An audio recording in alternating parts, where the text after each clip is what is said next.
walaupun Anies ini dilabelkan dengan politik identitas usai kemenangan beliau di dalam pilihan raya gubernur pada 2017, itu tidak melekat pada beliau dalam pilihan raya pemilu kali ini.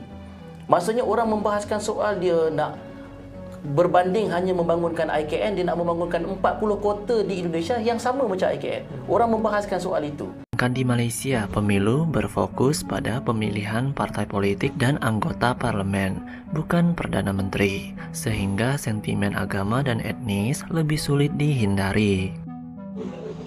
Ya, betul-betul.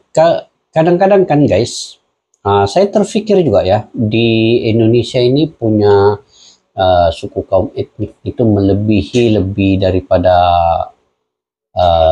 700 ataupun mungkin ribuan etnik suku yang ada, dan juga bahasanya pun mungkin lebih ribuan juga, mungkin 1000 bahasa yang ada di Indonesia ini. Tetapi kenapa mereka ini boleh bersatu di dalam Bhinneka Tunggal Ika?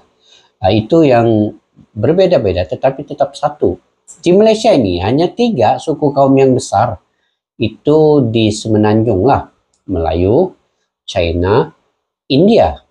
Tetapi di Sabah, Sarawak ada lagi banyak suku kaum etnik lah, melebihi mungkin 60 suku dan etnik.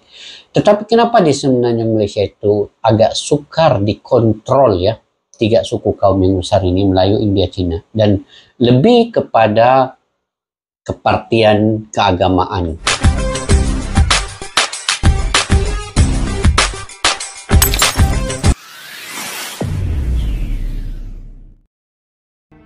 Assalamualaikum dan salam persaudaraan, salam seduluran. Apa kabar kalian semua? Selamat bertemu kembali di channel Askalani Studio. Oke guys, hari ini hari Minggu ya.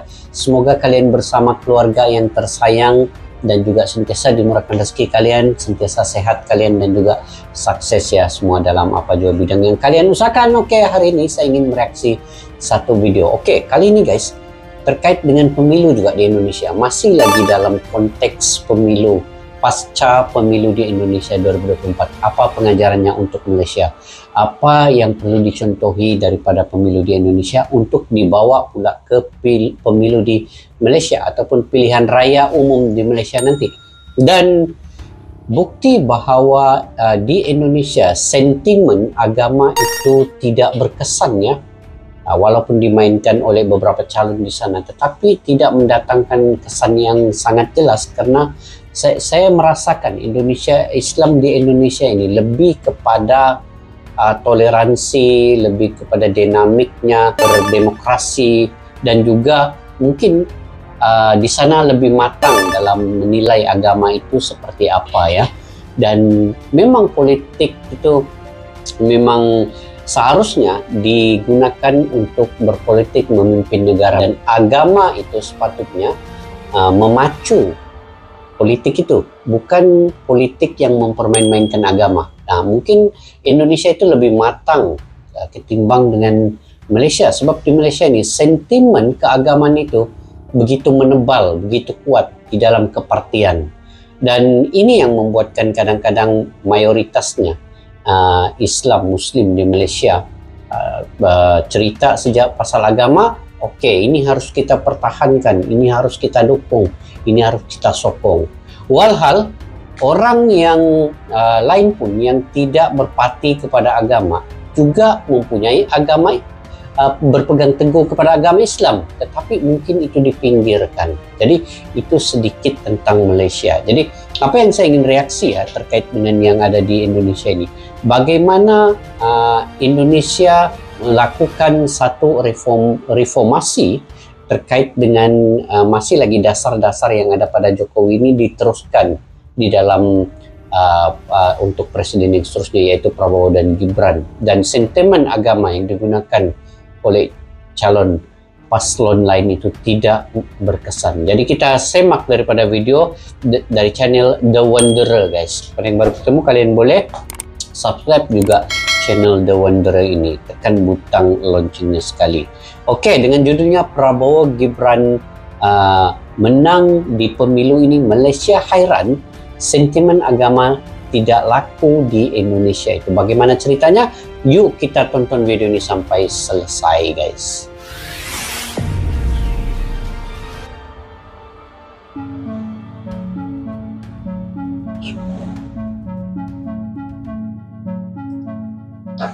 Malaysia bahas Pembahasan pasca mengenai pemilu Indonesia tidak di hanya Indonesia. terjadi di media besar Malaysia, tetapi juga di media kecil seperti Selangor TV. Di situ mereka mengamati bahwa dalam debat pemilu Indonesia kali ini fokus lebih pada program-program daripada isu-isu agama atau perpecahan seperti di Malaysia.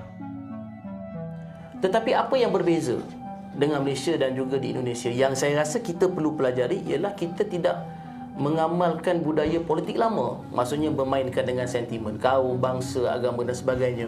Kerana macam yang Saudara Fakhruddin sebut dalam jawapan awal beliau kepada soalan kepada moderator tadi, ialah apabila generasi muda ni dah mula membahaskan soal dasar. Gibran faham pasal hilirisasi, Prof Mahfud tidak faham soal nikel dan sebagainya. Jadi dia orang dah membahaskan perkara itu. Jadi inilah sebenarnya cabaran besar dalam konteks kelompok muda pada hari ini, ialah membawa politik idea. Maksudnya kita bertekak, kita bergasak, tetapi jangan kita kesampingkan perihal idea dan membahaskan apa yang parti yang kita sokong nak bawa ke depan. Ketimbang kita membincangkan parti ini membawa bangsanya apa ataupun agamanya apa, kita kena tinggalkan. Dan menariknya, walaupun Anies ini dilabelkan dengan politik identitas usai kemenangan beliau di dalam pilihan raya Gubernur pada 2017, itu tidak melekat pada beliau dalam pilihan raya pemilu kali ini.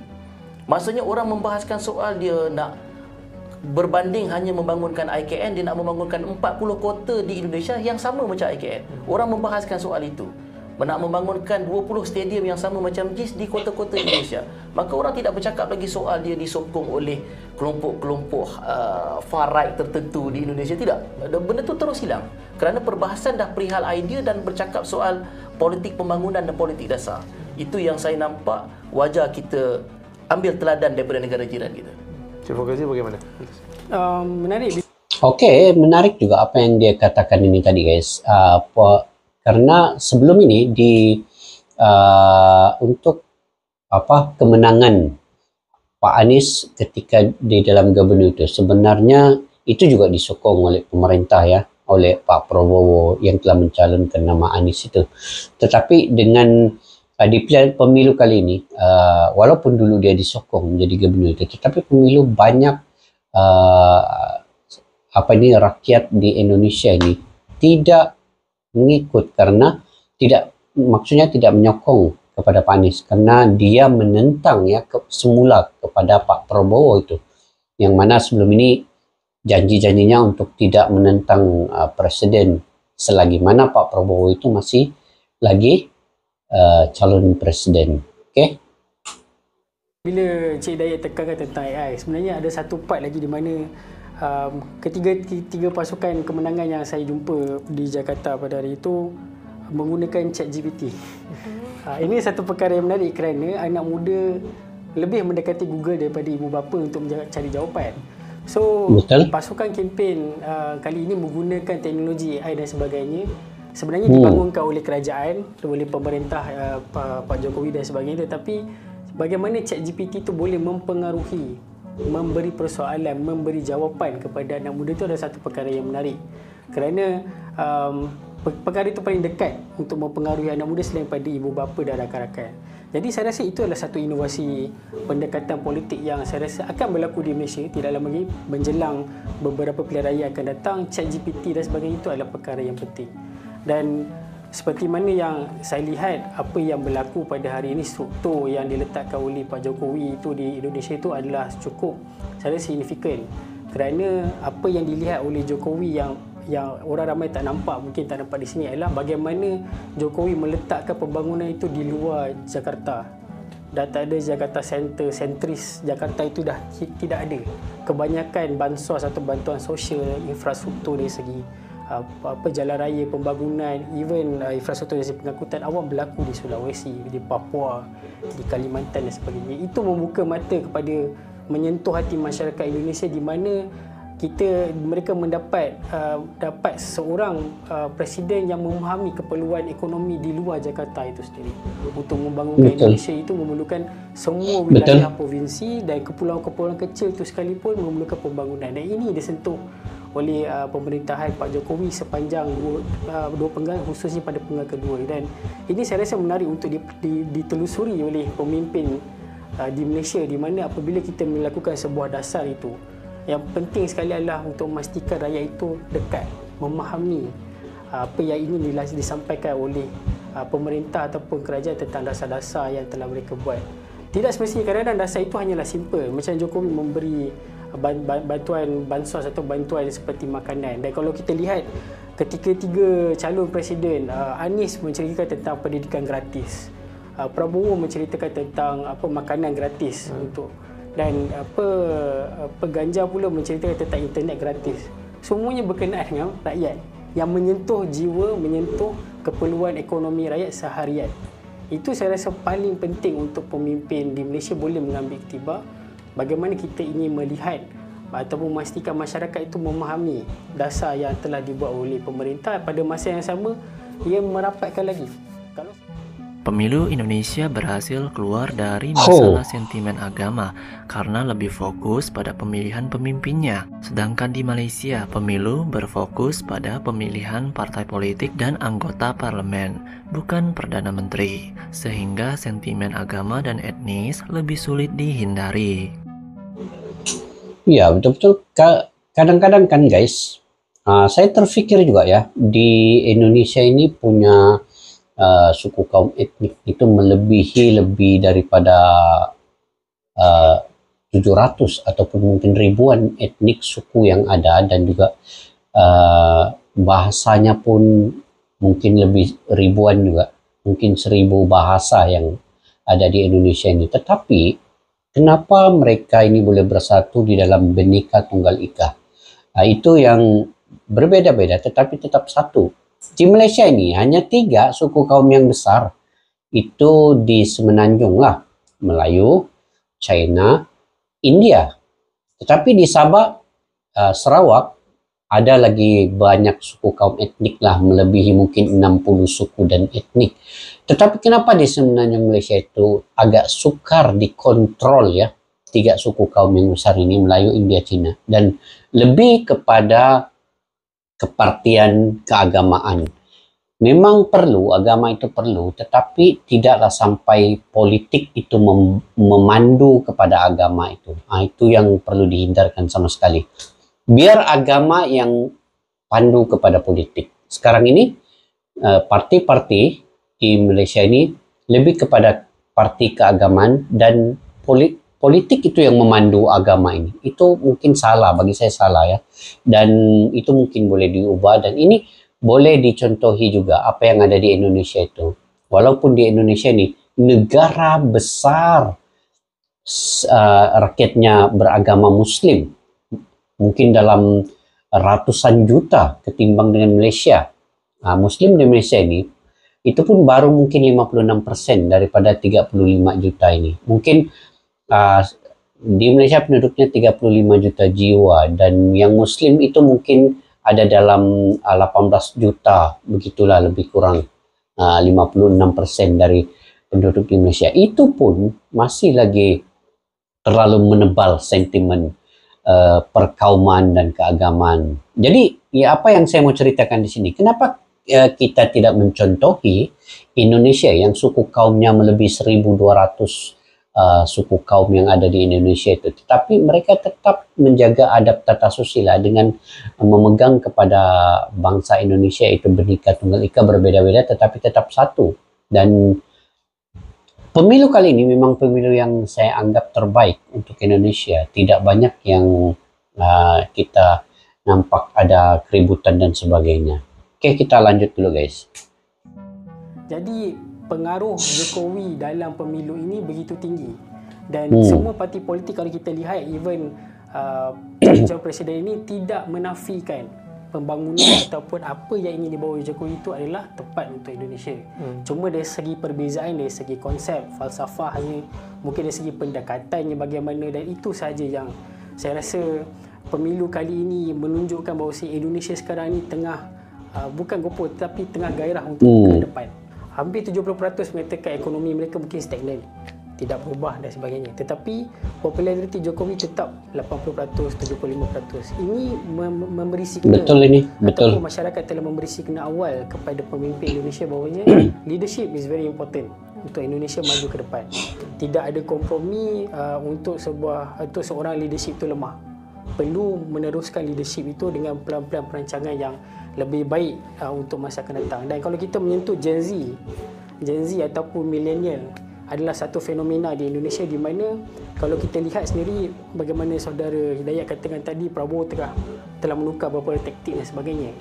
Tapi taktik yang ditukarkan itu adalah berakar kembali kepada rakyat. Daripada general yang kita kenal daripada 2009, general, tetapi hari ini kalau kita lihat kempen-kempen semua mendasari kepada rakyat. Mana-mana sekalipun rakyat, hingga kan ada fenomena gemoy dan sebagainya, itu datang daripada popularitinya daripada rakyat itu sendiri. So kita lihat terdapat kesinambungan di antara kehendak di masyarakat yang ada di lapangan dengan kepimpinan yang berada di atas apa yang aspirasi yang mereka ingin lihat untuk calon-calonnya. Kalau kita katakan Prabowo saja pun juga tidak semestinya, tapi kalau kita lihat Anies, satu benda yang saya rasa agak unik kerana pada awal kempen calon presiden, dan dia juga adalah Anies adalah antara orang yang terawal mencalonkan diri sebagai calon presiden. Kalau kita lihat Anies pada ketika itu di tangga ketiga. Tetapi selepas perdebatan, selepas kempen selama 75 hari ini, kita dapat melihat bagaimana pasukan kemenangan Anies boleh mengatasi Ganjar dengan Mahfud di tangga kedua. Dan ini kalau kita lihat satu dinamik politik Indonesia di mana apa-apa sekalipun boleh berubah dalam beberapa fasa dan sebagainya. Dan ini saya rasa satu pendekatan yang boleh kita pelajari di Indonesia kalau kita boleh amati bagaimana dinamik politik itu berubah dengan budaya dan apa orang kata contestation politik yang saya rasa agak sihat berbanding kita menyanggah antara satu sama lain, tetapi idealisme yang dibawa ke hadapan kepada rakyat itu memberi mereka kelebihan untuk dipilih sebagai calon presiden itu sendiri.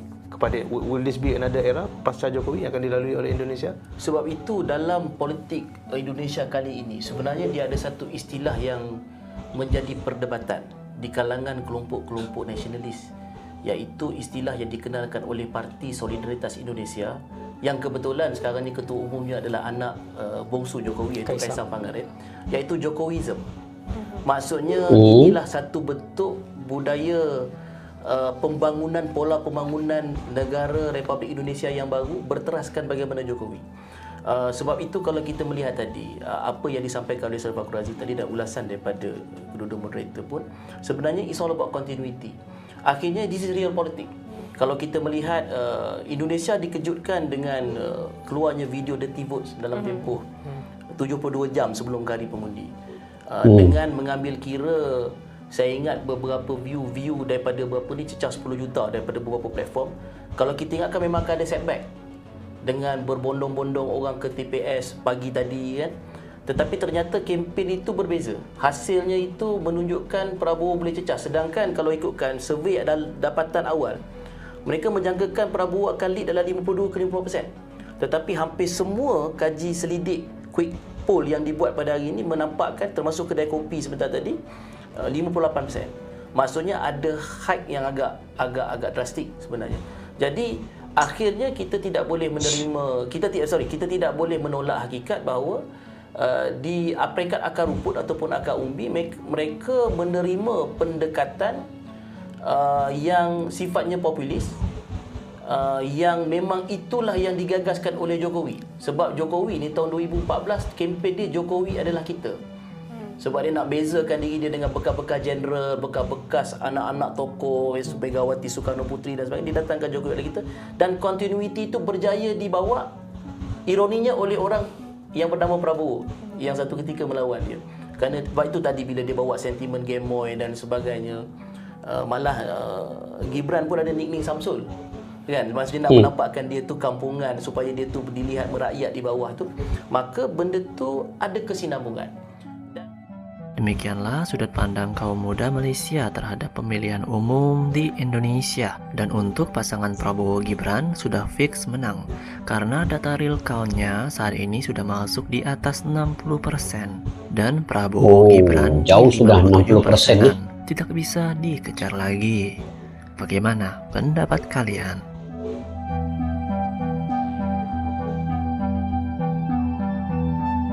Oke, kita ulas guys.